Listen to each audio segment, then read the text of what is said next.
look at his measurements. They already put him in the record books. He's 7'5" in sneakers, so that would make him be tied for the 6th tallest all-time, only behind some guys you can see there like Taco Fall, Sean Bradley, Yao Ming. And then just take a look at his wingspan, already tied for the 3rd longest ever, with a couple of guys like Kevin McHale. Only Taco Fall and Manute had longer reaches. And then I struggle, Andrea, to find shoes in a size 9. No, there's no way. How do you find them in a size 20? So with numbers like that, you expect his numbers on the court just to be absolutely explosive. But from a historical perspective, where does Victor stack up with other prospects?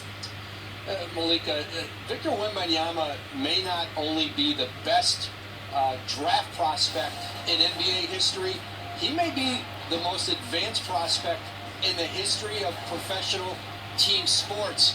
This is a player at 7'5" who any number of league executives have shared with me that they believe he could be the most dominant player in the NBA by his 3rd season at both ends of the floor. Yeah, our Jonathan Givony has said it's not unrealistic to think that he could be an all-star even in his 1st year. But I want to parse out hype from the actual prospect here, Jay. What do you see?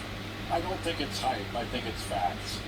Victor Wembanyama has aspects to his game, and they go all through the court, on both sides of the court, where it's for real.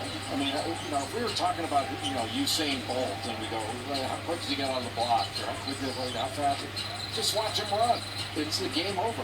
You watch him play, and at 7'4", he's like a 6'2" guard in a 7'4" body. He plays like a guard. He's got an unbelievable handle and feel, especially when you factor in his size. It's almost like your eyes are deceiving you with how talented he is on the offensive end, and he's game-changing on the defensive end because he blocks so many shots.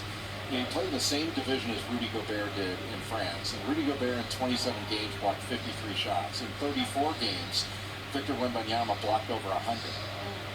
And he doesn't just block shots around the rim and in the lane. He can switch out onto a pick-and-roll handler, give him 6 feet of space to take away the drive, and then recover to a step-back 3 and block or bother that shot. Yeah. He's an extraordinary jaw-dropping talent. So, I mean, hype sounds like you're doing this Barnum and Bailey Barker thing about something that's not real. But this is just fact. And when you hear current NBA players talk about it, LeBron James says he's an alien, and Kevin Durant says the league's in trouble. I don't think they're just making that up to set this guy up for failure. He's not. The only thing that stands in his way and derails his train to the Hall of Fame is injury. That's the only thing. Giannis Antetokounmpo saying the entire league needs to get ready for this kid. One of the things, JJ, that has been talked about is whether or not his body type, whether or not he's ready for the NBA to play that 82-game season. But the production that you saw from him suggested what? Well, he played in every game this season, and as a 19-year-old in one of the top professional leagues in the world, he led the league in points, rebounds, blocks. He went to a club that historically hasn't been very good and had the 2nd-best regular season, took them to the championship round. These weren't empty stats. This guy plays winning basketball. Luka Doncic said last year, it's easier, way easier, to score 30 points in the NBA than 30 points in Europe. So when he gets to the NBA, he's going to benefit from the rules, the defensive 3 seconds, freedom of movement, the spacing that the modern NBA game is. I expect him, look, I don't know what his numbers are going to be, but he's going to produce, and he's going to have a massive impact right away. And he played two games against the G League Ignite in Vegas earlier this year. Averaged 36 and a half in 2 straight games against guys in this draft. I mean, he's for real. And what was wild, Jay, is that's really the first time that he played within NBA rules, and he's come, oftentimes in that kind of exhibition game, you think maybe guys would shrink under that spotlight. Not Victor Wembanyama. And then if you're going to San Antonio under Greg Popovich, that's just a perfect incubator for his talent. Let's take you through how the Spurs got here. In 1976, they joined the NBA as a part of a merger with the Iceman, George Gervin. He was a 4-time scoring champ, but they never quite got past the conference finals. And then David Robinson, the #1 pick in 87, served 2 years in the Navy, joined the Spurs in 89. The Admiral won MVP, but the boat, it really started to pick up speed when Tim Duncan was drafted #1 overall in 97. And the Spurs would win their first title in 1999. And then they'd add 2 key international players. Of course, we're talking about Tony Parker, Manu Ginobili, and that's when the dynasty span started. 3 titles in 5 seasons. And then, of course, Kawhi Leonard, he came on board in 2012, helping the franchise to their latest title in 2014. But now the Spurs have been struggling a little bit, missed the playoffs for the last 4 seasons. You think, though, that this is just the perfect marriage? It's the perfect fit in so many different ways. There are multiple statistical categories that Victor Wembanyama is going to boost for San Antonio: field goal percentage, turnovers, blocks. They were at the bottom of the league. He impacts all of those to a great degree. There are also multiple young teammates that are going to benefit from having Victor Wembanyama next to them, particularly Jeremy Sohan, who is one of my favorite young guys and was on the wrong side of things back when these two were young, but now is going to get to watch Victor Wembanyama make those plays against opponents. But the main reason that this is a perfect fit is because there is an entire country that has already shown support for San Antonio in the country of France. They supported Tony Parker in San Antonio. They supported Boris Diaw as they won championships. They are ready to support Victor Wembanyama on any team, but on this team in particular. Mark my words, you know how great players have nicknames, right? You have the King, you have the Beard, the Beard, Joker, right? The entire country of France is going to rename the league.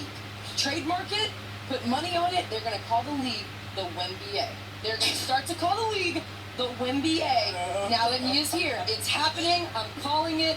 Just wait, and I want my money and I want my cut when it happens. Okay, the WNBA, you heard it here I want my money. Jeremy Sohan, of course, is also going to be in attendance for the WNBA's debut tomorrow. You like He it is already? drafted probably first ever. I'm trying out. I'm seeing how it rolls off the tongue. Earlier today, I caught up with Victor Wembanyama. The number 1 pick in the 2023 NBA draft goes to the San Antonio Spurs. It seems like this is where you wanted to go. Why is that?